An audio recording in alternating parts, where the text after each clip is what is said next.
Salut à tous les amis, c'est Shahis et aujourd'hui on se retrouve pour un nouveau tuto qui m'a été demandé par Quim747. Déjà j'avais prévu de le faire mais bon c'était il y a longtemps et donc j'avais oublié. Donc merci de me l'avoir rappelé. Et donc je vais faire un tuto. Donc ce tuto, ça sera comment exécuter des commandes batch. Donc pour ceux qui ne savent pas ce que c'est des commandes batch, c'est tout simplement des commandes qu'on fait avec le cmd.exe par exemple. La commande pour afficher un message, par exemple hello, c'est echo hello. La commande pour quitter, c'est exit. Je sais pas moi, bon, il y a plusieurs commandes comme ça. Il y a aussi des commandes pour supprimer des fichiers, pour créer des nouveaux dossiers. En fait, c'est toutes les commandes de Windows. En fait, par exemple, quand vous allez supprimer un dossier, sans que vous le voyez, Windows va envoyer la commande au CMD et le CMD va l'exécuter sans que vous le voyez. Et c'est comme ça que marche Windows en fait. Donc nous, on va apprendre à créer des commandes CMD. Donc pour ce, enfin, donc le CMD aussi, ça sert aussi à faire des virus, donc des faux virus, hein, qui ne sont pas détectables par les antivirus. Par exemple, vous pouvez faire un faux virus, je dis bien faux parce que c'est pas du tout des vrais. Donc, par exemple, des faux virus qui suppriment, par exemple, un fichier important dans Windows, dans le truc Windows, par exemple, je sais pas moi. On va dire explorer.exe, même si c'est protégé. Bon, bref, donc vous faites tout simplement supprimer ça, supprimer le fichier avec de points texte. Donc, document texte, vous le nommez par exemple test, vous allez voir après. Bon, bref, je vous conseille d'aller voir des tutos sur le point batch, sur les batch, sur les fichiers bat. Par exemple, arrobase echo off, echo, salut, et pause. N pour ne pas que ça se voie. Enregistrer. Donc là, bien sûr, il faut que je le mette en point bat. Hop. De toute façon, c'est pas le tuto, c'est juste pour vous montrer, pour ceux qui savent pas ce que c'est le point bat. Hop, voilà, c'est marqué salut. Donc, nous, on va apprendre à exécuter des commandes ici. Donc là, ça sert à rien parce que. Hop, ouais, non, laissez tomber. Donc, on va tout de suite ouvrir Visual Basic et on va créer un bouton. On va dimensionner à peu près. Donc ce sera juste un bouton, ce sera la commande pour exécuter, il n'y a pas besoin d'autres choses à rajouter. Après c'est à vous de faire ce que vous voulez pour exécuter la commande. Vous pouvez faire en sorte qu'il exécute la commande quand je sais pas moi, quand il lance le logiciel, etc. Vous faites ce que vous voulez. Donc on double-clique sur le bouton. Donc en fait, qu'est-ce qu'il faut faire pour exécuter des commandes batch? En fait, il faut exécuter le cmd.exe avec comme argument, donc l'argument c'est ce qu'on va mettre ici, comme argument la commande qu'on veut mettre. Donc pour exécuter déjà le CMD, il faut créer un nouvel objet qui s'appelle le process, qui est ici. On double-clique et on va régler plusieurs trucs ici. Donc moi, je vous conseille pour le processus de le créer directement dans le code. Je trouve que c'est mieux, c'est plus organisé. Enfin, c'est vrai que oui, c'est plus organisé, ouais. Donc pour ce faire, vous double-cliquez sur le bouton et on va créer d'abord le nouveau processus. Donc on va déclarer une variable qui va être ce processus.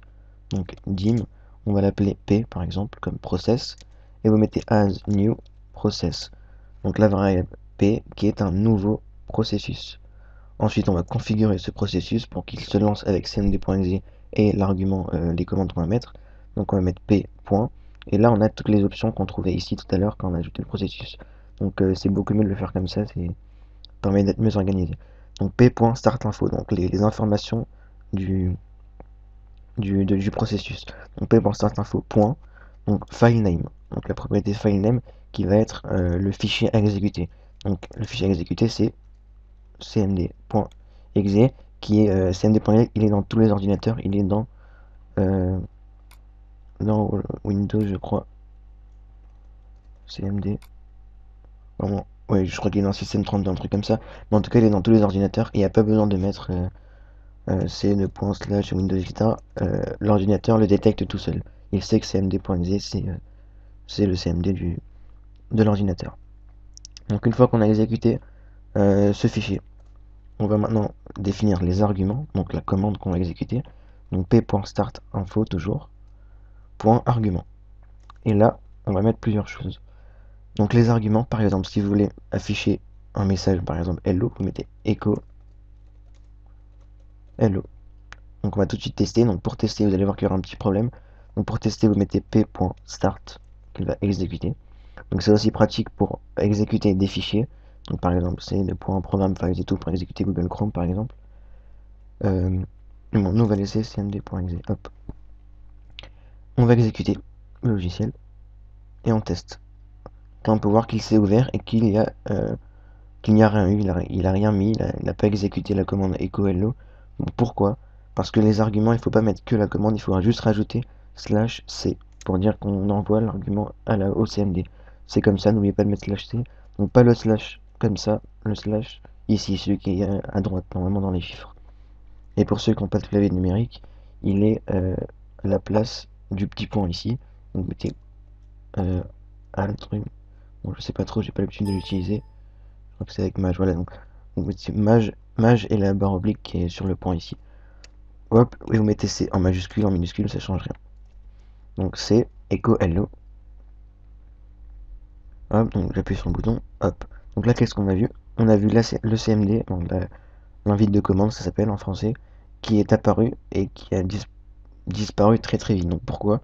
Parce qu'il a affiché hello. Donc le logiciel, la commande s'est exécutée, il a affiché hello et elle s'est tout de suite refermée. Donc par défaut, un fichier batch se referme. Je vais vous montrer, même si on le fait avec un document texte. Test.bat, oui, clic droit, modifier, echo hello, CTRL S pour sauvegarder. Donc si je le lance, hop, vous voyez que la commande s'est tout de suite exécutée et s'est refermée tout de suite après. Donc pour ne pas que ça se referme, c'est normal, ça c'est le langage bash. Encore une fois, je vous invite à regarder les tutos si vous ne savez pas. Il faut juste mettre pause. Hop, enregistrer. Donc dès que je lance, donc voilà, ça a écrit pause. Donc là par contre, il y a marqué quand même echo hello parce que on n'a pas caché la commande. Donc juste pour cacher, ça aussi c'est dans les bases de point bash, c'est echo off, CTRL S, Alt F4, hop. Donc voilà, echo. Appuyez sur une touche pour continuer. Donc voilà comment laisser le fichier ouvert. Donc maintenant, vous pouvez voir que là, il y a plusieurs lignes. Donc ça, c'est pas besoin de le mettre. On n'a pas besoin de le mettre dans le logiciel. Donc il y a plusieurs lignes. Il y a echo hello et pause. Donc, comment mettre plusieurs lignes? Vous pouvez voir que si je saute une ligne juste après, hop, ça ne marchera pas. Si je mets par exemple ensuite pause, hop, vous voyez qu'on peut pas, ça ne marchera pas. Donc comment faire? C'est très simple. C'est pas EVB une ligne pour démarrer une nouvelle ligne, c'est pas du tout comme ça. C'est dans l'argument directement à mettre, vous allez juste mettre et c'est comme si vous allez sauter une ligne. Vous mettez et pause. Donc en fait là la commande c'est echo hello, une nouvelle ligne et pause. Et là, quand j'exécute le logiciel, hop, voilà, hello, appuyez sur une touche pour continuer, comme tout à l'heure, comme j'avais créé dans le fichier ici. Donc maintenant on va prendre une autre commande, mais normalement c'est tout. Ah oui, dernière chose, mais bon, on va faire d'abord la nouvelle commande. Pour cacher la fenêtre CMD, si vous voulez faire des commandes cachées, je vais tout de suite vous montrer. Donc, vous faites par exemple la commande qui va arrêter un processus, qui est la commande taskil, je vais vous montrer. Pour arrêter par exemple Google Chrome. Hop. Donc, c'est T-A-S-K-K-K-I-L-L.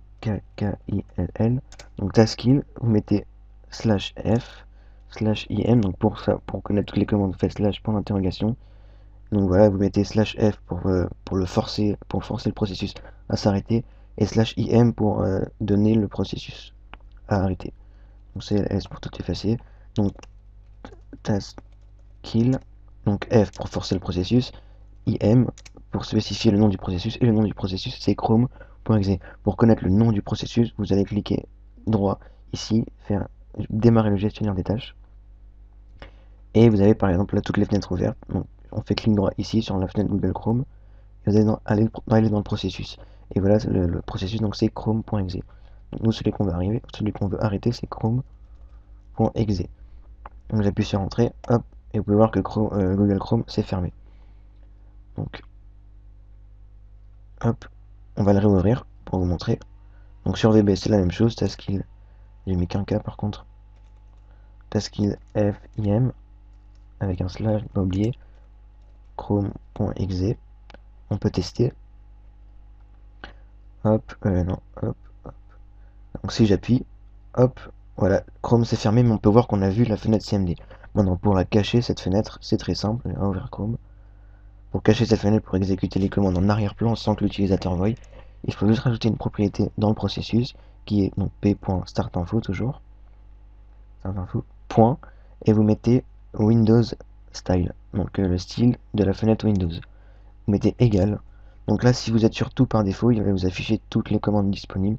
Donc ils sont pas compatibles par défaut normalement. Par exemple, cursor, on peut rien faire, ça veut rien dire. Donc pour afficher ceux qui sont en rapport avec votre propriété, vous mettez comment. Donc là, vous pouvez mettre soit hidden pour cacher la fenêtre, ce qu'on va faire, soit donc soit maximized, donc pour maximiser la fenêtre, pour l'afficher en grand. Si vous l'affichez en Google Chrome en grand, vous mettez maximized, soit minimize pour le cacher dans la barre des tâches, soit normal pour l'exécuter en mode normal. On va le mettre en hidden pour le cacher. Et donc si on teste, hop, vous pouvez voir que j'appuie sur le bouton, on n'a rien vu et pourtant Google Chrome s'est fermé.